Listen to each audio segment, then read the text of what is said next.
오늘은 독일의 사회철학자 테오도르 아도르노의 저서 Dialect der Aufklärung, 계몽의 변증법에 대해서 설명하도록 하겠습니다.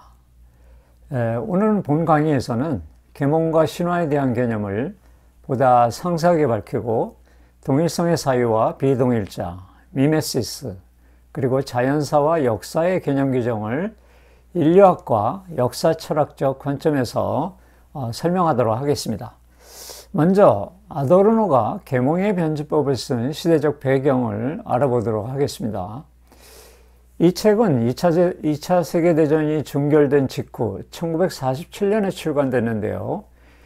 이 책은 20세기 야만의 상징인 나치즘과 홀로코스트에 대한 비판과 공동체 운영의 효율성, 그리고 관료주의를 인간 본성보다 더 중요시했던 이성 중심 사회에 대한 성찰을 담고 있는 책입니다. 아도르노는 기본적으로 인류 역사를 신화시대와 계몽시대로 구별하고 신화시대의 특징을 가부장적 권력에 의한 다양한 폭력 그리고 야만이 지배했던 시대로 보았던 것이에요. 그래서 신화를 문화와 계몽의 대척점에 있는 개념으로 상정한 이유는 당시 독일의 정치적, 사회적, 문화적 상황이 저자에게 영향을 미쳤다고 생각합니다. 그래서 1930년대와 1940년대 독일 사회는 나치의 파시즘이 지배했던 시기이고, 이 시기에 나치는 독일 민족의 순수혈통, 민족의 뿌리를 고대 아리아인들에게 찾았던 것이에요. 그래서 나치 정권이 전체주의적 국가체제의 확립을 위해서 아리안 민족의 신화를 정치적으로 이용했던 것이죠. 그래서 아도르노는 이러한 국가주의적 신화를 계몽의 동일성 원리와 연결해서 비판했던 것이죠. 그리고 아도르노는 유대인 대량 학살의 상징인 이 아우슈비츠를 단지 우발적이고 이례적인 사건으로 보지 않았습니다. 이 사건을 서구 문명을 주도한 이성의 보편화 운동인 계몽의 일환으로 보았던 것이죠. 그래서 아도르노는 야만이 횡행했던 신화시대에도 오이디푸스와 같은 계몽된 인간이 존재했듯이 계몽에 의해 문명의 진보를 굳게 믿었던 시대인 1900년대에도 아우슈비츠 같은 새로운 형태의 야만이 실행되었고, 이러한 파시즘의 인간 말살 이후에 지금도 우리가 사는 이 시대에도 금융 자본주의에 의한 물신주의, 그리고 타자에 대한 지배라는 동일성 원리에 의한 계몽의 야만이 지속되고 있다고 본 것입니다. 자, 그래서 아도르노가 제기하는 문제점은 이렇습니다. 인간을 유토피아로 이끌 것이라고 확신했던 인간의 이성과 계몽이 왜 한갓 전체주의적 이데올로기로 퇴보했는가? 여기서 한 줌의 이데올로기로 퇴보했다고 했는데, 이 지젝과 알티세르 등 포스트 모던 철학자들은 대부분 이데올로기를 주체의 욕망이 투사된 무의식적 행위로 규정하고 있습니다. 락강식으로 말하면 우리의 무의식을 지배하고 있는 대타자에 순응하는 행위를 말합니다. 다시 말하면 이데올로기라고 하는 것은 주체의 분열과 대타자의 결여에도 불구하고 대타자, 즉 언어체제라든지 금융자본체제, 정치체제에 무조건 순응하고 의도적으로 예속되려는 행위를 말합니다. 자, 그래서 이 반유대주의와 아우슈비츠에서 본 것처럼 계몽화된 문명이 실제 현실에서 어떻게 야만 상태로 회귀했는지, 좀 더 쉽게 얘기하면 인류 문명은 찬란한 물질적 업적을 이루면서 진보하고 발전해 왔음에도 불구하고 왜 이토록 파시즘과 같은 야만적인 만행에서 벗어나지 못했는가라는 질문을 던진 것이죠. 그러면서 계몽이 스스로를 되돌아보기를 요구하면서 계몽이 신화체계로 퇴보하게 된 원인을 밝히고자 하는 것이 바로 이 책의 중심 주제입니다. 그리고 거기서 그치는 것이 아니라 계몽의 야만에 빠지지 않기 위해서 우리가 해야 할 일, 일종의 철학적 사유와 사회적 처방까지 제시하고 있습니다. 정리하면 계몽의 야만성이라는 저서의 내용을 세 단계로 분석하고 있습니다. 첫째는 문제 제기이고요, 진단이고, 그리고 세 번째는 처방으로 나누어 설명하고 있습니다. 첫째, 계몽이 어떻게 신화적 야만에 빠졌는가가 문제 제기이고요. 두 번째, 계몽과 신화의 짜인 관계를 설명하는 게 진단의 단계이고, 세 번째, 미메시스와 부정의 변증법을 통해서 어떻게 계몽의 야만성을 제거할 것인가, 즉 그 처리 방식을 제시하고 있습니다. 그럼 먼저 계몽과 신화의 개념과 계몽과 신화의 얽힌 관계에 대해서 살펴보죠. 자, 원래 계몽이라는 말은 유럽에서 16세기 종교개혁, 그리고 신교와 구교 간의 피비린내 나는 종교 전쟁들을 거치는 과정에서 당시 사람들 사이에는 금욕주의를 강조하는 이 전통 기독교 문화에 대한 회의가 확산된 상태였고요. 거기에다가 갈릴레오가 코페르니쿠스의 지동설을 재확인하고 17세기 초 아이작 뉴턴에 의해서 물리학이 태동하는 과정을 통해서 과학의 발전이 빠르게 진행되었습니다.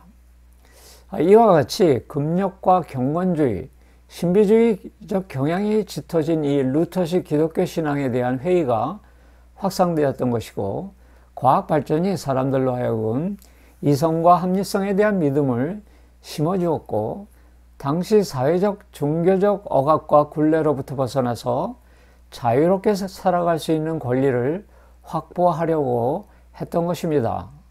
그리고 계몽주의자들은 이 종교적 신앙이나 신화적 사고에 얽매여 있던 사람들이 이 새로운 합리적 지식을 통해서 계몽되면 이를 통해서 모순이 없는 이상적인 사회, 유토피아를 건설하게 될 것으로 믿었던 것이죠. 그래서 계몽의 장점은 이렇습니다. 그래서 17세기부터 시작된 계몽주의 운동은 이 기존의 신중심적 세계관을 거부하고 이를 탈신화하라고 하죠. 그리고 인간의 이성적이고 도덕적 능력에 대한 무한한 신뢰를 부여함으로써 인간의 힘으로 이상적인 세계를 건설하게 될 것이라는 낙관적 역사의식이 형성된 것입니다. 그러나 한편으로는 계몽의 폐해에 대해서도 비판하기 시작했는데요. 계몽의 기획이라고 불리는 이 체제 운영의 효율성, 그리고 인간 본성의 도구성에 기반을 둔 동일성 원리가 자연으로부터 전해받은 휴먼 네이처까지 상실하게 만들었다는 점이 있고요. 또 근대 사회의 진보라는 목표를 위해서 인간을 전체주의적 훈육이라는 이런 강압적인 방식으로 통제한다는 점입니다. 당시 계몽주의자들은 역사 발전의 관점에서 신적인 섭리를 배제하면서 인간의 능력으로 진보적 유토피아를 건설할 수 있다고 믿었던 것입니다. 그런데 이렇게 물질적 풍요를 곧 역사의 진보라고 믿었고, 이러한 진보만을 보장하는 인간의 역사는 가장 인간적이어야 하는데 그 반대로 새로운 야만 상태로 빠져들었다는 것도 지적하는 것입니다. 그 전형적인 예가 바로 아우슈비츠였던 것이죠. 그런데 아도르노는 계몽의 범위를 단지 17세기, 18세기 인류에게 근대 문명을 열어준 부분으로만 생각하지 않았고, 인류가 탄생한 시점으로부터 현대 포스트 모더니티 사회에 이르기까지의 궤적을 모두 포함해서 광범위하게 보자는 것입니다. 그렇다면 신화란 무엇일까요? 세계에는 수많은 신화가 존재하는데, 예를 들어서 한국의 단군 신화, 그리스 로마 신화, 중국의 반고 신화, 성서의 창세기 신화에 이르기까지 여러 개의 신화가 있는데, 신화는 기본적으로 제의와 종교와 밀접한 관계가 있고 해답이 없는 수수께끼와 무시간성이라는 특징을 가지고 있습니다. 그래서 신화는 과학이 증명할 수 없는 영역을 다루고 있고, 특정 공동체에 깊숙이 숨어 있는 집단 무의식, 그 집단 무의식을 칼 융은 인간 원형이라고 했죠. 그 인간 원형과 밀접한 관련성이 있는 것입니다. 자, 자연과 인간의 변증 관계에 대해서 말씀드리겠는데요. 바로 이 지점에서 아도르노는 신화와 계몽의 변증 관계를 자연과 인간의 변증 관계로 확장하고 있는 것입니다. 예를 들어서 260만 년 전서부터 호모라는 속의 지위를 획득한 이 호모 하빌리스는 돌 하나를 집어들고는 자신이 상상한 모양을 만들기 위해서 돌에 쓸데없는 부분을 쳐내고 남은 부분을 정교하게 갈아서 도구를 만들었습니다. 그래서 호모 하빌리스라는 고생 인류는 자연 물질을 특정한 목적에 쓰일 수 있도록 만들 수 있었다는 얘기죠. 그리고 우리는 여기서 인간의 기획하는 능력인 이성은 이 돌이라는 물질, 자연물을 그 기원으로 한다는 점도 알 수 있습니다. 이걸 다시 번역하면 계몽의 역사는 곧 인간의 역사이고 이 인간사는 자연사를 그 근거로 하고 있다는 말이 되겠죠. 그리고 야만, 세비지, 바바리즘이라는 말은 문명인의 관점에서 비합리적, 비과학적으로 사는 현상을 말하는 것이죠. 그래서 그 의미가 구체적이지 않고 매우 모호한 채 남아있는 단어입니다. 이미 그 인류학자 레비스트로스는 주술이라고 하는 것은 과학의 은유적 표현이라고 말하면서 주술과 과학은 상호 대척점에 있는 것이 아니라 지식 습득의 서로 다른 방식일 뿐이라고 주장한 바 있습니다. 즉 주술과 과학은 같은 형태의 지적 활동이 요구되는 것이라는 뜻이겠죠. 그러므로 우리가 계몽의 변증법에서 야만이라는 단어를 해석할 때 신화시대 인간의 모든 삶이 폭력과 야만으로 점철되어 있다고 보아서는 안 됩니다. 어쨌든 아도르노는 인류의 계몽은 인간이 자연의 위협으로부터 자기 자신의 보존을 위해서 자연을 적대적인 타자로 간주하기 시작하면서 계몽이라는 개념이 탄생했다고 보았던 것이죠. 즉 자연이라는 객체를 인간이라는 주체와 분리하면서부터 계몽이라는 인식이 시작된 것이고, 그런 면에서 계몽이라고 하는 것은 자연의 위협에 대항하기 위해서 외부 대상을 도구적으로 이용하려는 책략이 내재되어 있는 개념입니다. 그러나 정확히 몇백만 년 전인지는 모르지만 주체와 객체가 분리되기 이전, 즉 신화시대 이전 주술시대의 인류는 자기 자신을 대자연에 동화시키는 방식, 순응시키는 방식으로 살았는데, 이를 아도르노는 인간의 미메시스적 경험이라고 말했습니다. 그래서 자연사에 대해서 한마디 덧붙이자면, 우리가 다양한 인류의 신화를 살펴보면 알 수 있는데, 그리스 로마 신화의 예를 들어보면 가이아는 대지의 신이었죠. 그리고 우라노스의 남근을 잘라 폰토스 바다에 버렸는데 그 거품 속에서 미와 사랑의 신 아프로디테가 태어났지 않았습니까? 그리고 포세이돈은 바다의 신, 하데스는 지하의 신이고 아틀라스는 제우스에 의해 하늘, 즉 세계를 짊어지는 형벌을 받기도 했죠. 이처럼 신화는 그 자체가 일종의 자연의 역사, 자연사라고 할 수 있습니다. 신화와 계몽이 하나의 줄기라는 것은 이 라스코 동굴벽화에서 알 수 있습니다. 이 누워있는 주술사는, 제 거를 한번 이렇게 옮겨보시죠. 이 누워있는 주술사는 자신과 공동체의 생존을 위해서 이 거대한 들소를 살해할 수밖에 없었을 것입니다. 이 들소는 누군가에 의해서 창으로 복부를 찔려서 내장이 쏟아지고 있고요. 그런데 주술사는 죽어가는 들소에 미메시스적 태도를 보이면서 들소의 죽음을 연기하고 있는 것입니다. 즉 미메시스를 실행하는 것이죠. 그리고 마치 성행위의 절정에 이르렀을 때처럼 음기는 발기되어 있습니다. 주술사는 살해와 폭력 행사라는 이 거부할 수 없는 매혹에 빠지면서도 동시에 동물을 살해했다는 금기에 대한 위반을 했다는 데 대한 죄책감이 생기면서 그 매혹과 죄책감이라는 양가적 감정을 제사의 형식, 제2의 형식으로 표현하고 있는 것이죠. 이 4만 년 전 주술 행위는 이처럼 들어가기도 어려운 깊은 동굴이나 생활 공간과 멀리 떨어진 장소에서 실시되었는데요. 그들은 주술과 생활, 종교적 제의와 일상 공간을 분리했던 것입니다. 이 노동 공간과 제의 공간을 분리했다는 점은 고생 인류도 이미 노동을 제1의 생활 규칙으로 삼았고, 반대로 제2행위나 주술행위 그리고 예술행위는 공동체 질서 체계에 대한 위반 행위로 간주했다는 것을 알 수 있습니다. 자, 이처럼 4만 년 전 인류는 한편으로는 자연에 대해 미메시스적 태도를 취하면서도 또 한편으로는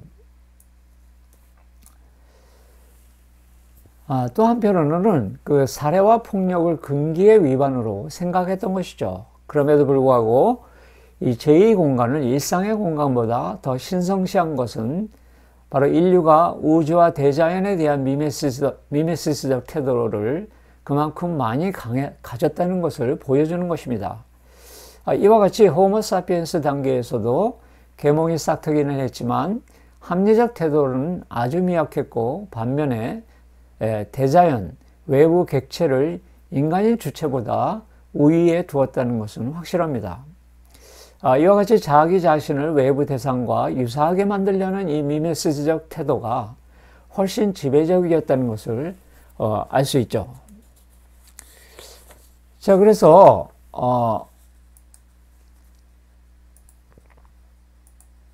아도르노는 계몽의 변증법에서 오디세우스를 서구적 문명을 대변하는 최초의 계몽된 인간으로 보았어요. 이것은 신화 속에 이미 계몽이 내포되어 있다는 것을 예시하는 것인데요. 즉 오디세우스는 세이렌의 아름다운 노랫소리를 듣기 위해서 선원들의 귀를 밀랍으로 막았죠. 그리고 자기는 이 노래를 들으면은 너무 아름다워서 물에 빠져 죽으니까 자기는 물에 빠져 죽지 않기 위해서 돛대에 자신의 몸을 묶은 채 세이렌의 천상의 목소리를 즐겼던 것입니다. 이 사례는 이미 신화시대에도 인간이 다른 인간의 희생을 강요함으로써 자기 보존은 물론이고 주의상스를 획득하는 데 있어서 이성적인 책략을 사용했다는 점입니다. 그래서 신화 속에 이미 계몽, 즉 합리성의 맹아를 가지고 있다는 예시를 든 것이죠. 자, 신화와 계몽은 서로가 완전히 분리된 채 이양 대립의 쌍으로 존재하는 것이 아니라 그들에게 마치 빛과 어둠이 하나이듯이 신화와 계몽은 서로 다른 것이 아니라는 것입니다. 한 몸으로 골라왔다는 것이죠. 어느 하나가 다른 하나에 각각 타자로서 은폐되어 있는 상태일 뿐이라고 할 수 있습니다. 그래서 인류 역사에 있어서 그 시대마다 신화와 계몽이 인간 삶의 지분을 차지하는 데 있어서 그 양적 차이는 달리하지만 한 몸으로 굴러왔다는 것을 알 수 있어요. 그래서 신화 속에 이미 계몽, 즉 합리성의 맹아를 지니고 있었고요. 즉 인간은 자기 보존을 위해서 자기보다 훨씬 강한 힘을 가진 동물을 비롯한 이 대자연을 스스로 정복하고 지배하고자 한 것입니다. 그런데 말입니다. 이러한 자연에 대한 인간의 지배가 세계의 모든 사물들과의 관계를 지배와 피지배라는 동일적인 원리로 고착화시켰다는 것입니다. 또 그로 인해서 인간이 다른 인간을 지배하는 결과를 낳았다는 것이죠. 즉 인간이 타자에 대한 지배를 하죠. 근데 그 타자에 대한 지배는 사물에 대한 지배를 학습한 이후에 일어난 것으로서 보도 고차원적인 지배 방식입니다. 그렇게 인간에 대한 인간의 지배는 결과적으로 인간 내부에 존재하는 자연, 휴먼 네이처, 인간 본성에 대한 억압과 소외로 이어졌다고 본 것입니다. 이처럼 아도르노는 우리의 이성은 인간의 외부적 자연이든 내부적 자연이든 가리지 않고 타자를 지배하고자 하는 특성을 가지고 있다고 간주한 것이에요. 사실 다른 사람을 지배해서 얻는 쾌감은 즉 타인에 대한 지배 욕구는 식욕과 성욕의 또 다른 형태라고 말하기도 합니다. 이 신학자 몰트만은 내부의 자연인 이 인간 본성을 성찰하고 반성하지 않으면 외부 대자연에 숨겨진 진리를 발견할 수 없다고 말한 바 있어요. 왜냐하면 인간은 자연과 문명이라는 두 개의 무대에서 모두 활동하기 때문이죠. 그래서 아도르노는 인간과 대상의 관계, 다시 말해서 주체와 객체의 관계를 지배와 피지배라는 동일성 원리가 끈질기게 작용하는 관계라고 말했던 것이에요. 그리고 이러한 동일성의 원리로 인해서 계몽하던 문명이 다시 새로운 형태의 야만으로 회귀한다고 본 것이죠. 자, 계몽과 신화의 변증적 관계를 정리해보면 이렇습니다. 기본적으로 계몽과 신화는 서로 새끼줄처럼 짜여 있고, 다만 인류 역사가 진행해온 과정에서 신화시대의 계몽이 어떻게 태동되었고 또 얼마나 진전되었는가를 살펴봤을 때 우리는 기본적으로 고생 인류들은 근친상간의 금지와 같은 도덕적 원칙을 가지고 있었지만 여전히 자연 대상이나 신적인 것에 대해서 미메시스적 태도를 견지해왔다는 것을 알 수 있어요. 반대로 계몽 시대에는 우리의 이성이 과학을 발전시키고 도덕적 기준을 향상시키고 또 물질적 풍요를 이뤄냈지만 한편으로는 이 미메시스적 능력을 상실하였고 인간에 대한 지배를 보편화함으로써 새로운 형태의 야만을 야기했다는 비판을 받고 있는 것입니다. 그래서 신화의 야만으로 회귀했다는 것은 신화시대의 야만이 횡행했다는 뜻인데 다만 근대로 오면서 야만의 형태가 달라졌다는 의미입니다. 사실 주술시대에는 인간의 야만이 벌어지기보다는 주로 의인화된 동식물과 대자연을 대상으로 한 야만과 그리고 예외적으로 인간을 제물로 바치는 인신공양을 행했던 야만이었습니다. 그에 반해서 현대적 야만은 디지털 성착취와 같은 그 기술 잉여로 인해서 발생하는 디지털 야만, 사기와 주가 조작과 같은 경제적 부패, 노동 없는 자본 축적과 같은 이 마키아벨리적 자본주의, 그리고 영토 확장을 위해서라면 전쟁도 불사하는 이와 같이 일상적으로 행해지는 야만입니다. 어떻게 보면 현대의 야만이 선사시대의 야만보다 그 정도가 더 심하다고 볼 수 있죠. 자, 동일성과 미메시스에 대해서 다시 한번 설명하면 아도르노는 인간 역사에 있어서 계몽에 의한 문명의 진보에는 언제나 리그레션, 퇴행의 그림자가 따라다녔다고 주장하는데요. 그 증거로 반유대주의, 나치의 홀로코스트, 그리고 문화산업의 전체주의, 물신주의를 들었습니다. 그런데 이러한 역사적 퇴보가 단지 우연적으로 일어난 이례적 사건이 아니라 계몽이라는 이념 자체에 내재된 속성, 특히 동일성의 원리 때문이라고 주장하는 거예요. 이 동일성의 원리의 핵심에는 지배와 강압이 위치하고 있고 이러한 지배와 강압의 역사를 바로잡기 위해서 주체는 이 무의식적으로 객체를 자기 안에 동일화시키려고 하는 습성을 지속적으로 반성하고 성찰해야 한다라고 주장하는 것입니다. 그래서 아도르노는 문명사회에서 이렇게 이질적이라고 생각되는 것들, 다시 말하면 비동일자들을 억압하고 지배하는 동일성 사유를 지속적으로 비판해야 한다는 것이죠. 그래서 비동일적인 것들, 예를 들면 대자연과 각각의 인간 개체의 존재와 본성, 이와 같은 것들을 미메시스적 사유를 통해서 구원해야 한다라고 하는 것이죠. 다시 말하면 주체는 객체가 우위에 있음을 자각하고 타자의 고통에 귀 기울임으로써 외부 대상을 무조건 지배하고자 하는 욕망을 조장하는 이 동일성 사유를 자각하고 비판해야 한다는 것이죠. 반면에 문명이 시작되기 전에 고생 인류들은 그 현대인들과 다른 측면을 가지고 있죠. 그것은 바로 자기 자신을 대자연과 동식물, 기타 사물들과 유사하게 만들려는 본능입니다. 이게 바로 미메시스라는 개념인데요. 미메시스는 세계의 모든 사물과 대상 하나하나의 개체성과 그 고유성을 인정하고 인간과 평등한 관계에 있음을 전제로 하는 세계관이라고 말할 수 있어요. 반면에 계몽은 세계의 모든 사물들을 인간의 쾌락과 안위와 생존을 위한 도구로 간주하고 효율성만을 추구하는 동일성 원리를 근간으로 하고 있는 태도입니다. 그래서 미메시스와는 대척점에 있는 가치라고 생각한 것이죠.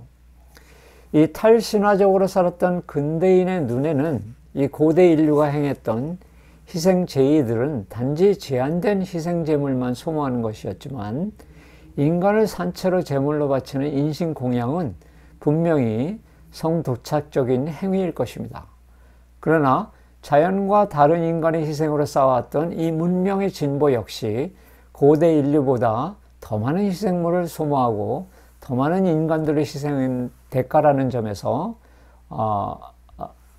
고대인들의 성스러운 희생제물, 단지 세속화한 희생제물로 대체했을 뿐이지 아직도 이러한 희생제의를 완전히 폐지한 것은 아니라고 생각합니다. 그래서 이런 내용이 원본에는 이렇게 설명되고 있습니다. 계몽과 신화는 서로 대립적인 요소로 구성되어 있지만 이 둘은 서로 다른 하나가 없으면 존재할 수 없는 것들, 즉 이 두 대립적 요소는 서로 얽혀 있기 때문에 하나의 발전이 다른 하나의 확장의 동기가 되고, 따라서 이 둘은 서로가 적대적이면서 한편으로는 또 서로가 은밀히 상대방에 기생하는 관계라고 표현했어요. 그런데 이처럼 계몽과 신화가 서로 분리된 것이 아니라 마치 새끼줄처럼 꼬여 있다는 것인데요.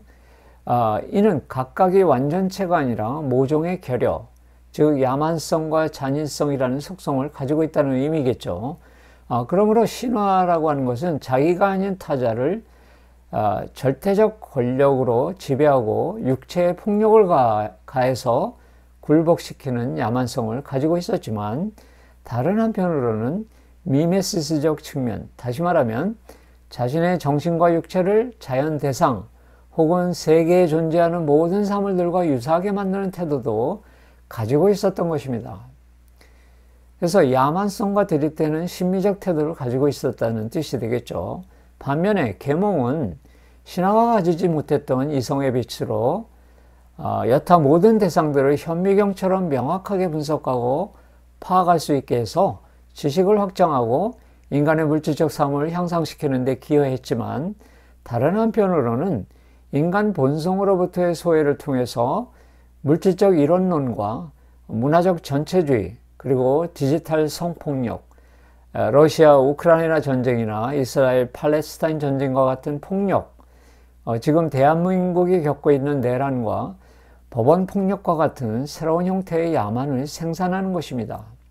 정리하면 신화와 주술은 생존을 위한 야만과 미메시스라는 신미주의가 얽혀 있었고, 반면에 계몽은 문명의 진보와 새로운 형태의 야만이라는 대립적 속성들을 내포하고 있었던 것입니다. 이렇게 볼 때 신화와 계몽의 공통점은 둘 다 모두 야만과 잔인성을 가지고 있다는 점이고, 신화는 미메시스라는 인간의 신비성과 영성을 지향하는 본성을 지닌 반면에 이 계몽 시대의 인간은 금융 자본의 축적을 위해서라면 어떤 비도덕적인 행위도 할 수 있는 주체가 되고, 이성을 도덕과 윤리를 강화하는 데 사용하는 대신에 효율성과 자본 축적의 도구로 사용함으로써 우리의 신비성과 영성을 우리의 삶과는 전혀 관련 없는 일로 치부하게 되었던 것이죠. 그래서 신화와 계몽의 관계는 이성과 광기, 합리성과 비합리성, 질서와 폭력의 대립이 때로는 교차하고 그 경계가 허물어지는 관계라고 말할 수 있습니다. 그래서 베냐민은 이 미메시스의 개념을 한 번 더 설명할게요. 그래서 베냐민은 미메시스 능력을 자신을 주변 세계와 유사해지도록 만드는 것이라고 정의했는데요.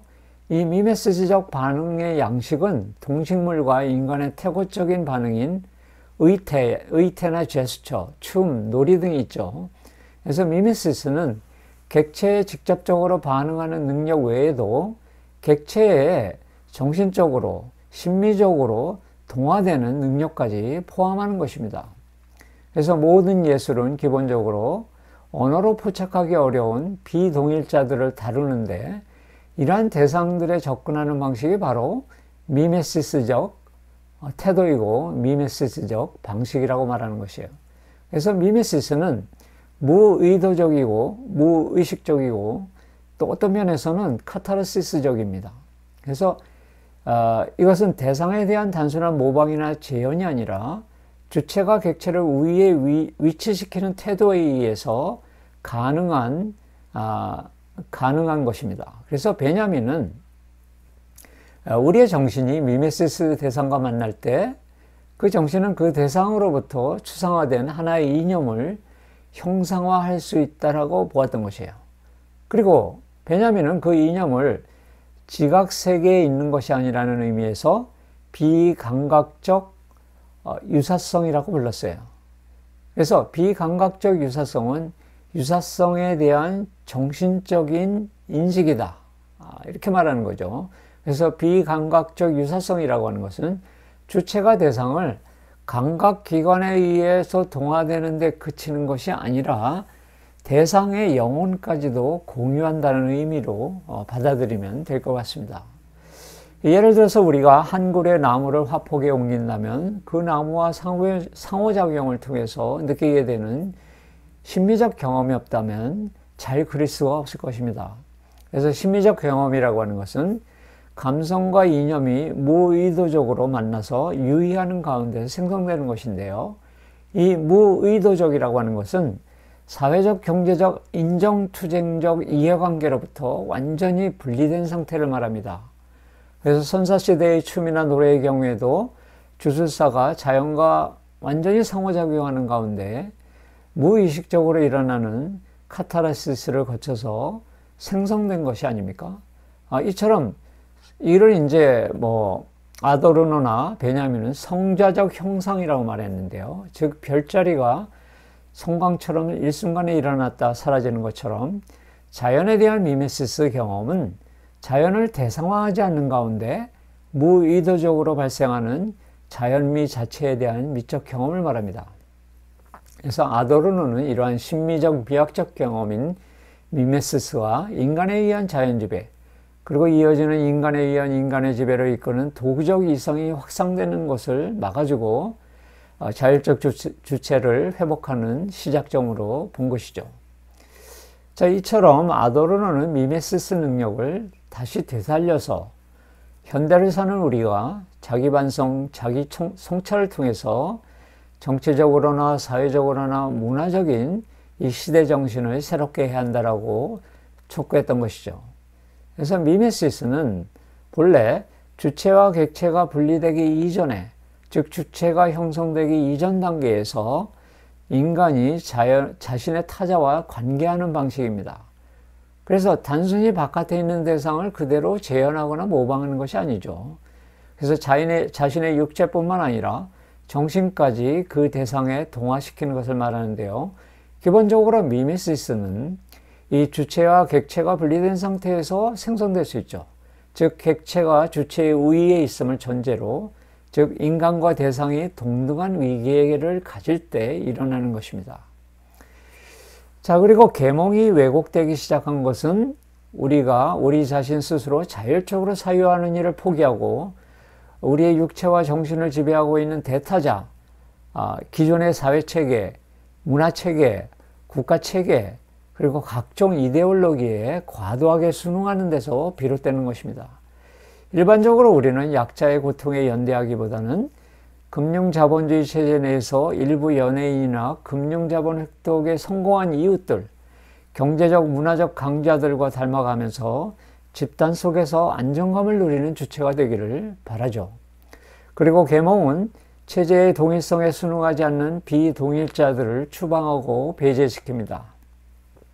그리고 아도르노는 대표적인 비동일자의 예를 대자연과 인간의 내적 자연이 인간 본성을 드러냈는데요. 그런 면에서 인류 역사는 이성의 측면에서는 많은 진보를 겪었지만 비동일자의 관점에서는 퇴보만이 있었던 것입니다.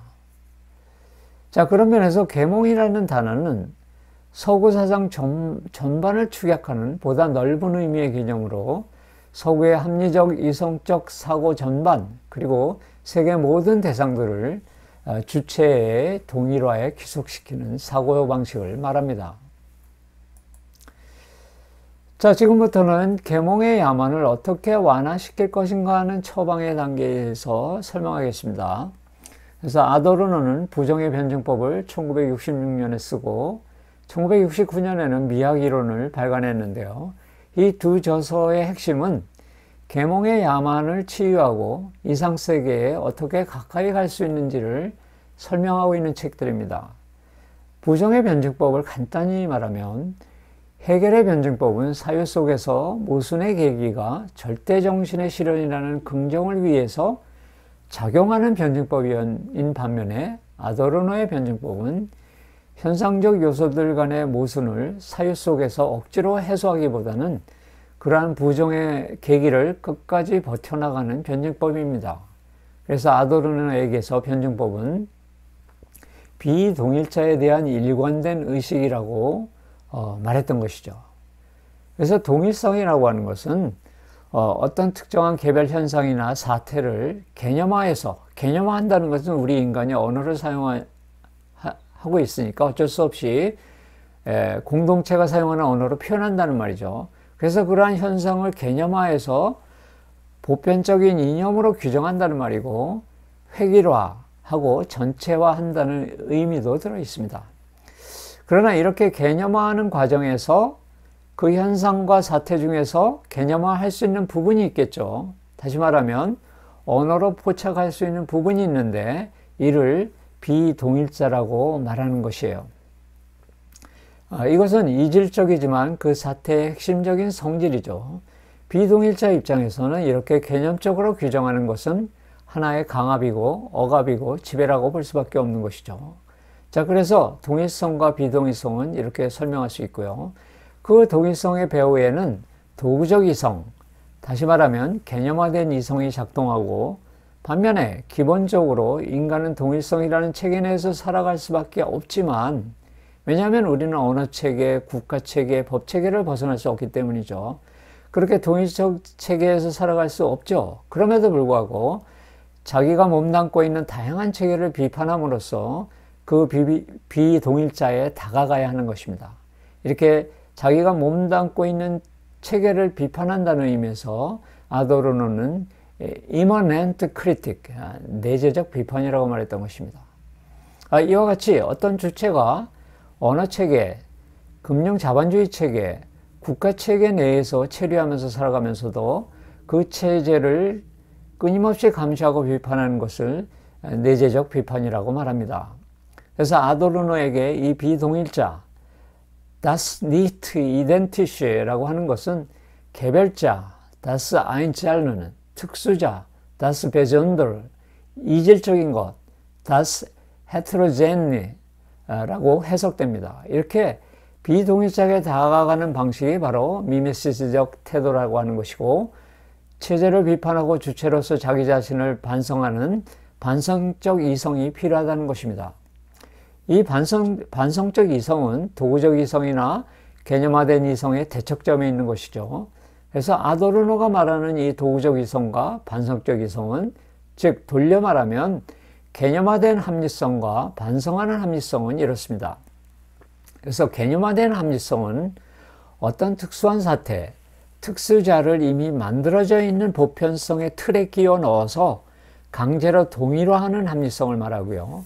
다시 말하면 해당 특수자가 개념으로 동일화될 수 없음에도 불구하고 교환 원리에 의해서 강제로 동일화시키는 합리성을 말합니다.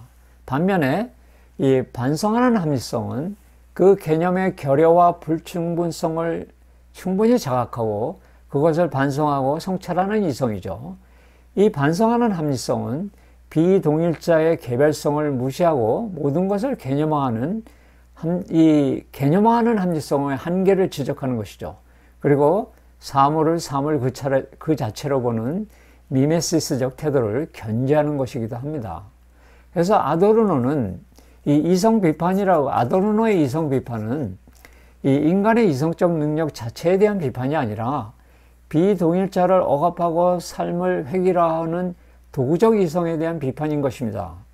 그래서 우리가 언어를 사용하고 다양한 체계 내에서 삶을 영위하고 있기 때문에 우리는 개념화된 이성, 개념화된 사유를 완전히 벗어날 수 없죠. 그러나 물질적 안위에 도취되어서는 바로 이 반성하는 이성을 멀리한다면 인간은 다시 폭력과 야만의 세상으로 다시 회귀할 수밖에 없을 것입니다. 그래서 이성의 자기 비판이 꼭 필요한 것이죠. 그래서 아도르는 이렇게 말합니다. 인간이 계몽을 통해서 발전하다가 다시 신화로 회귀한 상태인데 이 상태를 벗어나기 위해서는 도구적 이성에 대한 비판을 통해서 비로소 다시 계몽될 수 있다는 것이죠.